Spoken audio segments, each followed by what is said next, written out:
think we put some cold air in here as well. We put some hot air. That's an image. I guess Nick probably read something about Brian Kötting, or that Brian was involved with, and Brian, I think, has left a big hole in a lot of people's lives. Brian was somebody that I met many years ago, and to this day, he still haunts me. Some of you might, this is an image of me with my daughter Eden. Some of you might know the work collaborations that we've done together for, I guess, almost, since she was born 34 years ago. She was born with a very rare neurological disorder. She's missing a bit of the brain, it's the vermis. It affects her across the board. And it's one of the kind of concepts, one of the things that we have done together a lot is we collaborate. We make in draws, she paints. This is a publication which Bad Blood and Sybil are published. This is me and my wife. These are some of the images, collages that kind of informed a piece of work we make for diseased and disorderly. And so in a way, Eden tends to take control of the right-hand side of the page, words that she wouldn't necessarily even understand. Trainable Retard, for instance, which is a book that I had found in a bookshop maybe 40 years ago, which is telling people how to train a retard. The language is wonderfully vicious and of its time. But Brian wrote an introduction for this, which it's very simple, very quick. I wanted to read you. So this was from Brian, not long before he died. I could try and do it in a Brian impersonation. Are people familiar with Brian Kötting's work? A peck of mischief! There appears to be a map of opposite gravities. You can hear it bubbling before you open the page, or let its electric sibling flicker on a screen. Eden and her pa are up to a peck of mischief again, gifting another pool in which to sleep, upside down while singing in wonder about being downside up. Fiercely point with images that charm and tremor the book into a cartomancy of telling us. But take care, there is no whimsy here. The sugar plums that are offered for the dance are pickled, sharp and sour, relishing nightmare as a favoured ride over a Disney pony. A joyous world of unique exchange and endless vistas, all recognisable on the other side of our eyes, where vertigo is cherished and allowed to swim with porcupine fish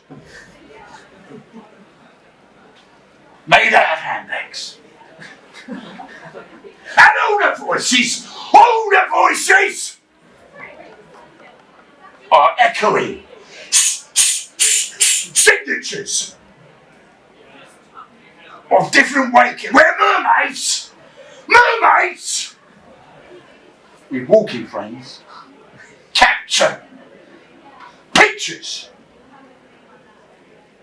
that have very distinct views about the flimsiness of your reality. Be Kötting. So that was for Brian.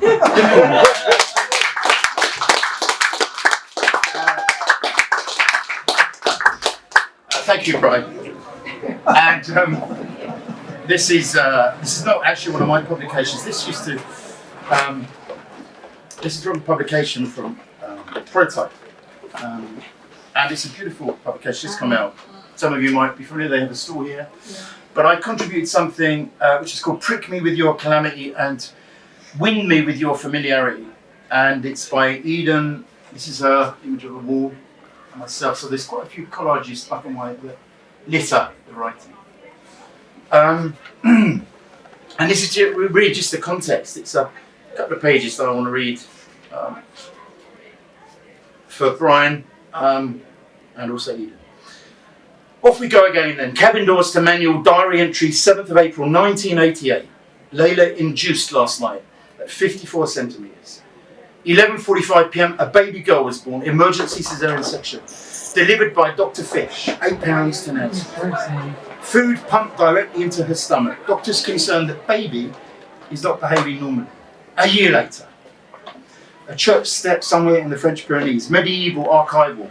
On a day so hot, I was worried that the top of her head might burn off. Eden, a daughter. Eden, a catalyst for my new beginning. Life before Eden and life after Eden. What was to become of me, us? Her Joubert syndrome meant that she was missing a bit of her cerebellum, her vermis, some brains. I'd finished at the university, and the thing that is the whole of life was in front of me, us. And it's remembering, like the urge to tongue a wobbly milk tooth, consuming. It takes me right back to when things are never that clear. Not then, not now. They never were. But there it is, there you have it, in the picture, in the frame, fairly full to overflowing with the pain of then not knowing. The philosophical, physiological, biological, and historical pain of not knowing. Those elements, those autobiographical components that inform the whole, the corpus, her body, my body, the remembrance leaks out at me again. Comes the ache, comes to remind me of the heaviness of my step, upon realizing the diagnosis for her condition meant that her life expectancy was not good, was not long. She might soon be gone, dead and buried. Thus, there she was perched on the church steps, barely 2 years old, top girl on the top step, about to topple over. She leans into me and I kiss her. My kisses prevent her from falling back into the ambition and naive determination to keep going. Me thus combating the not knowing, the photograph, mysterious and potent, rendered into the very fabric of my existence, the pebble dash of life. What do? I keep looking at my own life from different angles, keep trying to find new metaphors for the self and the family. Poetry from documentary, home movie from mundanity. They keep trying, they keep looking, they keep remembering. Memory, around which the self orbits. B is the beginning, B is the body. Both vessel and votive, subjective and objective. B is the being and the layered reading. So, what does it mean to make work about oneself when herself becomes myself? The articulation of coherent intention when dealing with Eden, my daughter, can sometimes feel gratuitous and forced, and yet she ventriloquizes me regularly. Maybe she's doing it now. Here I am in a garden shed in a light industrial unit on the Ponswood estate. It's getting late and she's making me write this. She's in me and around me. She's unfathomable and frustrating, irritating and tiring. She's overwhelming and inspiring, life-stopping and life-enhancing. She is an enigma, an antidote to the dogma of religion and superstition. She is real and not invented. She is needful every day of her life, from the minute she can't get herself up until the last thing at night when she can't put herself to bed. Nothing is ever taken for granted with her. Nothing is ever assumed. Nothing is ever easy. Her mother, my lover and partner, Layla, and myself grab at moments in time. All the time, we are with her. They are slippery and non-linear, and it goes on like that. On and on and on. So anyway, that's the bit I wanted to read to you.